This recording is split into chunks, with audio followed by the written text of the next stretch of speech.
Hey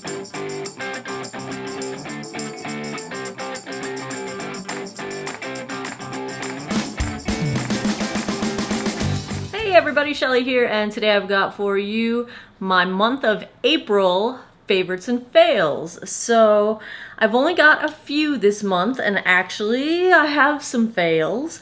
And it's not that I haven't been trying a bunch of new stuff. I actually have, because of course you saw my Ulta 21 Days of Beauty haul. I will link it down below if you missed it. I got a bunch of new stuff, but most of it, by the time it got to me, I've only had it for a week or two at this point. So I'm not ready to say whether any of those things are favorites or fails yet. I will certainly have them in next month's edition if they make the cut one way or the other. So I'm going to see what I think of those things so I can have a better idea to tell you guys. Now, one thing from my Ulta 21 Days of Beauty that did make my favorites, because it came in one of the very first days of that sale, is the Buxom lip creams. Now, I picked these up in Dolly, which is this shade, and I also picked it up in White Russian, and I love them both. They are lip plumping. This is a sort of a Your Lips But Better pinky gloss tone. They have that signature tingle of a lip plumping gloss, so if you don't like that, avoid these, but it's just super nice and it wears really well, and I'm thoroughly enjoying it. If I'm wearing anything, it's either that gloss or that gloss on top of lipstick lately. So that's definitely a favorite.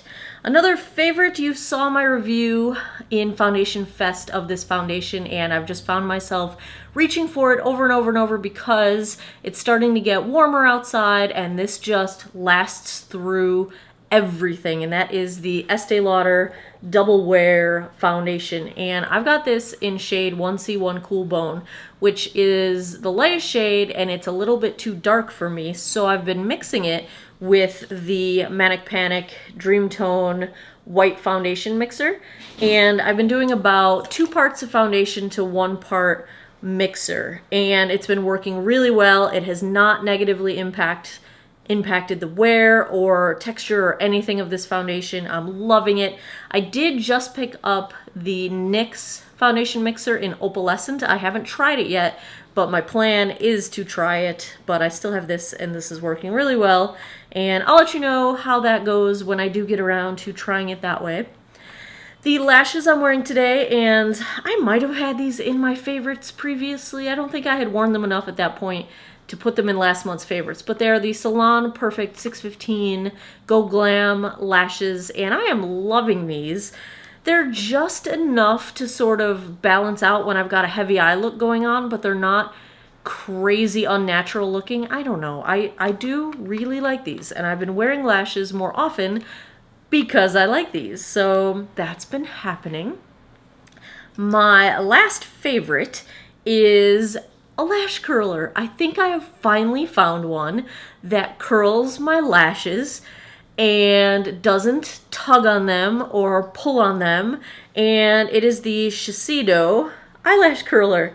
Now, I know this is not like a super fancy thing, but it is an expensive eyelash curler. I got it half off in the Ulta sale, and so far, I think I can say I have a favorite, which I did not have a favorite eyelash curler prior to this because they all basically sucked on my lashes. So I'm thoroughly enjoying this. I am very happy with it, and so far so good. Now, I do have a couple of fails. The first one, my Walmart has started carrying a new brand of beauty products from Koki Professional, and I picked up a nail polish, and it seems to get pretty good reviews online. This is in the shade Socialite. The shade is beautiful. I've already taken it off my nails, and you can probably see the orange sort of stain that was left behind.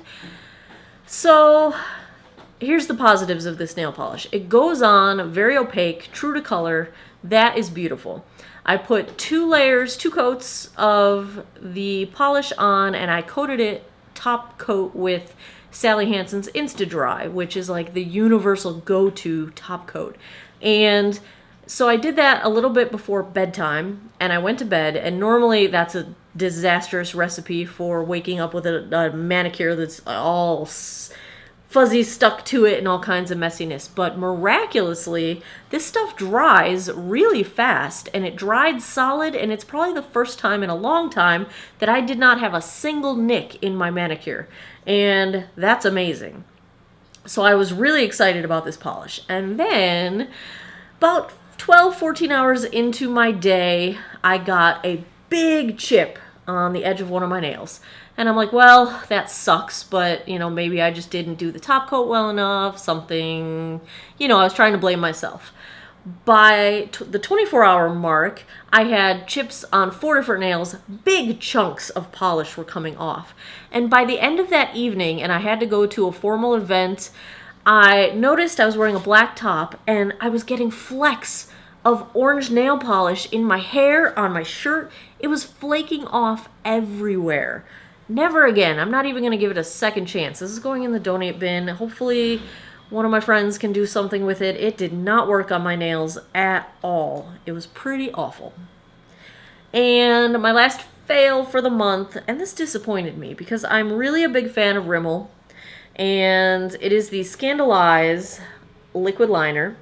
And this liquid liner is a precision micro liner. Now, maybe this is my fault because I was expecting something different, but here's the brush, and it's a felt tip, actually, and it's a very small precision felt tip, but the problem I have with it is that the line it draws is so tiny that you have to draw over and over and over to get any kind of thickness. Maybe this is just for doing precise like artwork on your eyes or the very tip of a wing, but look how skinny this line is. Well, now I'm going sideways and you can't really see. There we go. So you see, it's just really, even the thick part, so here's pressed along the side as much as I can. That's as thick as it gets. And that's not really thick enough for me. It's a nice matte liner. It's not quite fully, truly opaque black. It's not as black as I would like it to be. So that was a bummer as well. It's waterproof, it claims to be, but I was messing my liner up terribly because I had to keep drawing over it to try to get it as thick as I want it. And when you've got difficult eyes to begin with, not really good to have to go over things multiple times. So this was a fail for me, unfortunately. I really love the Glam Eyes liquid liner. That's a brush tip liquid liner from Rimmel, but the Scandal Eyes did not do it for me, unfortunately. So there are my very few favorites and fails for the month of April. I'll give you a little side update if you've been wondering what's going on. I was able to pre-film enough videos before maintenance came in to cut the hole in my ceiling, to fix my dryer vent that hopefully you guys did not notice anything missing. I didn't have to skip any weeks with videos, but that is done. They cut the hole in my ceiling, they patched it all up, everything's been repainted, they replaced my dryer, thank goodness. I'm no longer running a firebox, and everything's back to normal here. So here we are, right where we began. So everything's going good on this side of the fence.